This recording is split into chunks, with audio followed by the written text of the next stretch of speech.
तुलसी के पास दिया जलाने से क्या फल मिलता है? जानिए श्री कृष्ण क्या कहते हैं। दोस्तों, एक समय की बात है, देवी सत्यभामा भगवान श्री कृष्ण के पास आकर उनसे पूछने लगती है, हे स्वामी, मेरे मन में कुछ प्रश्न उठ रहे हैं, कृपया मेरा मार्गदर्शन करें।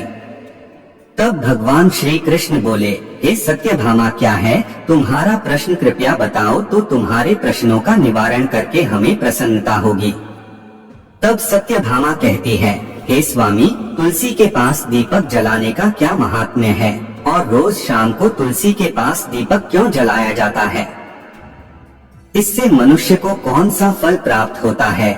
तुलसी के पास दीपक जलाने की विधि क्या है तथा दीपक लगाते समय कौन से मंत्र का उच्चारण करना चाहिए?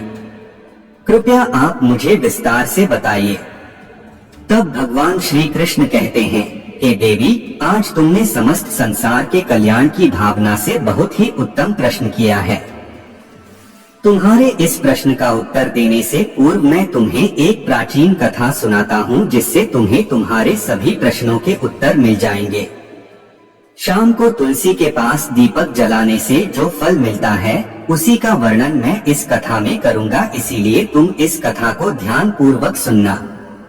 इस कथा को ध्यान से पूरा सुनने मात्र से ही मनुष्य 100 वर्षों तक तुलसी के पास दीपक जलाने का पुण्य प्राप्त होता है।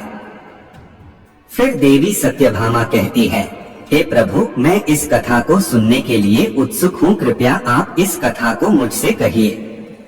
तब भगवान श्री कृष्ण देवी सत्यभामा को वह कथा सुनाने लगते हैं।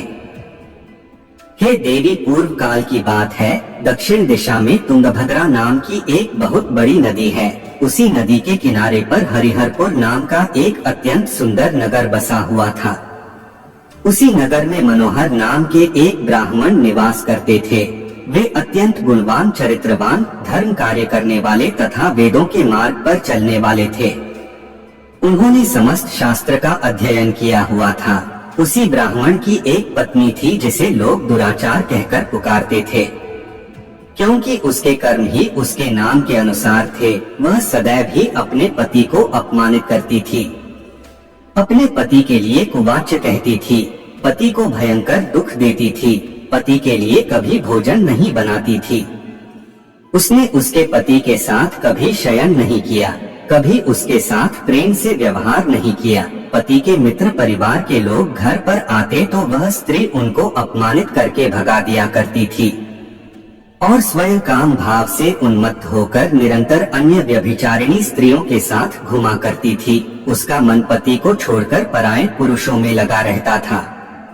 उसने कभी अपने पति से प्रेम से बात नहीं की, किंतु पराये सुंदर सुंदर पुरुषों के संग बैठकर बातें करती थी।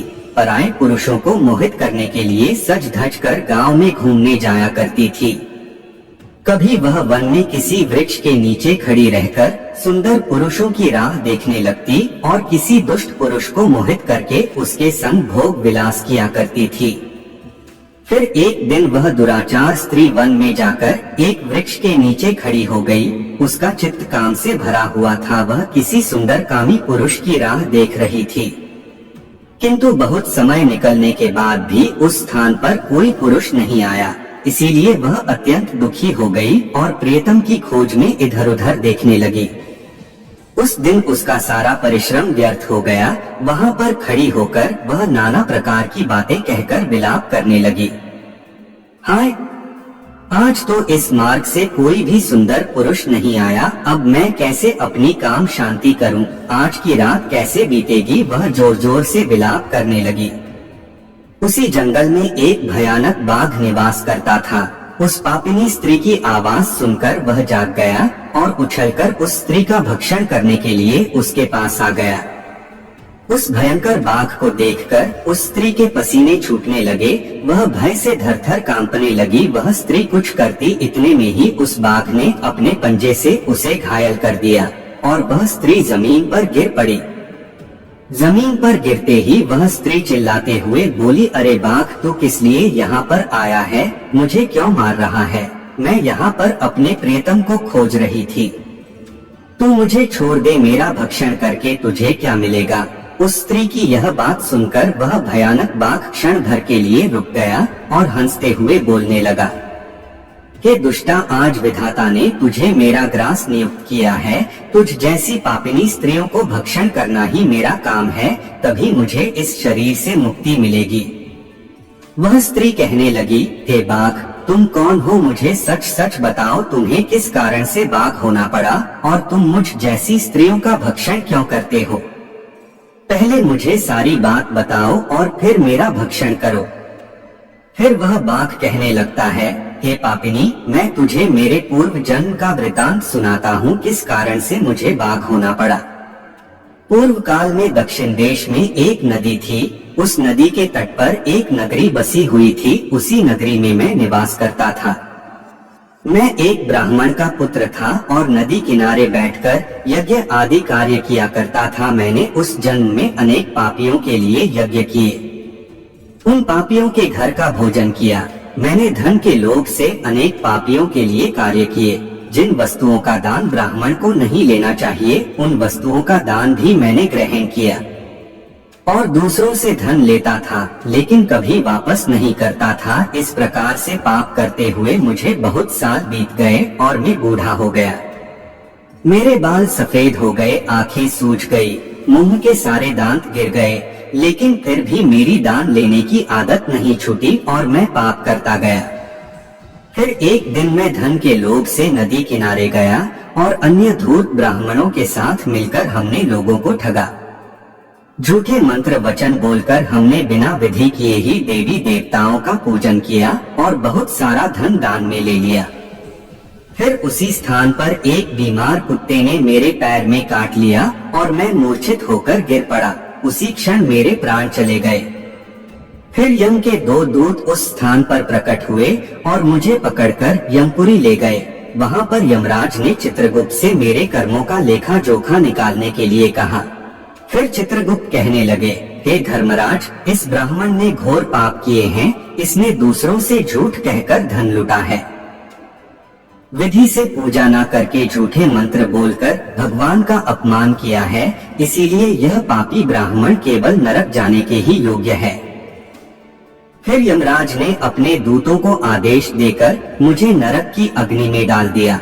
अनेक वर्षों तक नरक की सजा भोगने के बाद मुझे बाघ का शरीर प्राप्त हुआ और मैं इस दुर्गम वन में निवास करने लगा। मैं अपने पूर्व जन्म के पापों को याद करके कभी महात्मा, साधु पुरुष, सती स्त्रियों का भक्षण नहीं करता हूँ।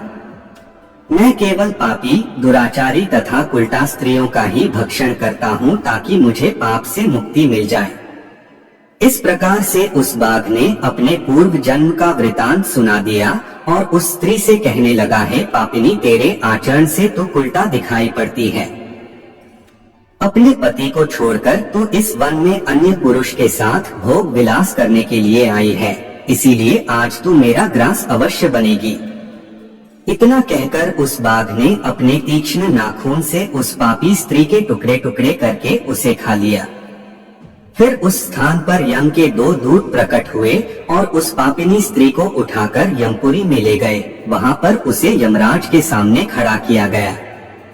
फिर चित्रगुप्त ने उस स्त्री का लेखा जोखा निकालते हुए यमराज से कहने लगे, हे धर्मराज, यह स्त्री तो अत्यंत पापिनी है। इसने घोर पाप किए हैं।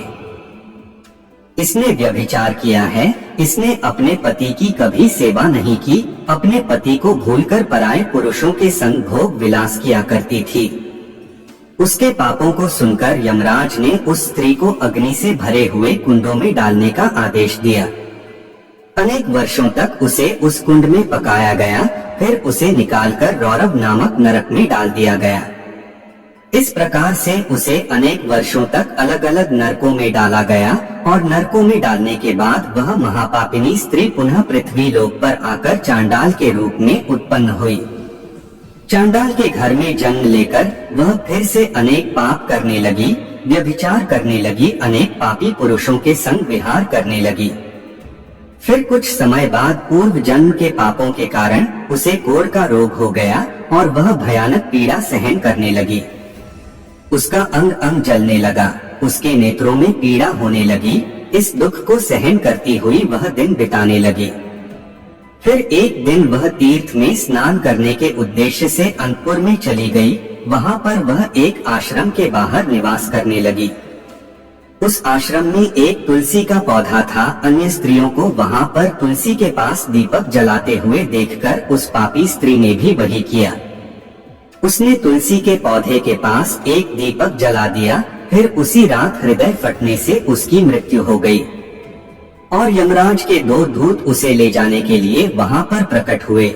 जैसे ही यम के दूत उस पापी स्त्री को पाश में बांध कर ले जाने लगे, भगवान विष्णु के 2 पार्षद उस स्थान पर प्रकट हुए और उन्होंने उन दूतों को रोक लिया और कहने लगे, हे दूतों, इस स्त्री को तुम छोड़ दो। यह स्त्री नरक जाने के योग्य नहीं है। तुम किसके आदेश से ऐसा अधर्म कर रहे हो? फिर यम के दूत कहने लगे, हे पार्षदों, हम यमराज के आदेश से इस पापी स्त्री को उठाकर ले जा रहे हैं, किंतु आप हमें किस कारण से रोक रहे हो? यह स्त्री अत्यंत पापी है, इसे नरक में ले जाने की आज्ञा मिली है। फिर पार्षद कहने लगे, हे दूतों, यह स्त्री तो विष्णु भक्त है, यह नरक जाने के योग्य नहीं है। इसने शाम को तुलसी के पास दीपक जलाया है, इसी कारण से इसके समस्त पाप नष्ट हो गए हैं। इसीलिए अब यह नरक जाने के योग्य नहीं है, यह स्वर्ग जाने की अधिकारी बन चुकी है। पार्षदों की बात सुनकर उन यमदूतों ने उस स्त्री को उसी स्थान पर छोड़ दिया और यमलोक लौट गए। वहां जाकर उन्होंने यमराज को सारा वृतांत सुना दिया। फिर भगवान विष्णु के पार्षद उस स्त्री को दिव्य विमान में बिठाकर स्वर्ग लोक ले गए। भगवान श्री कृष्ण कहते हैं, हे देवी सत्यभामा, इस प्रकार से तुलसी के पास केवल दीपक जलाने मात्र से ही मनुष्य के सभी पाप नष्ट हो जाते हैं। जो स्त्री नित्य शाम को तुलसी के पास दीपक जलाती है, वह सौभाग्यशाली बनती है। उसके पूर्व जन्मों के सभी पाप नष्ट हो जाते हैं, उसे सुख समृद्धि की प्राप्ति होती है। रोज तुलसी के पास दीपक जलाते समय इस मंत्र का उच्चारण करना चाहिए। तुलसी देव्यै च विद्महे विष्णुप्रियाय च धीमहि तन्नो वृंदा प्रचोदयात्। श्री कृष्ण कहते हैं, हजारों अमृत के घड़ों से नहलाने पर भी श्री हरि को उतनी तृप्ति नहीं होती जितनी वे मनुष्यों के द्वारा तुलसी का एक पत्ता चढ़ाने से प्राप्त करते हैं। 10,000 गौदान से मानव जो फल प्राप्त करता है, वही फल तुलसी पत्र के दान से पा लेता है।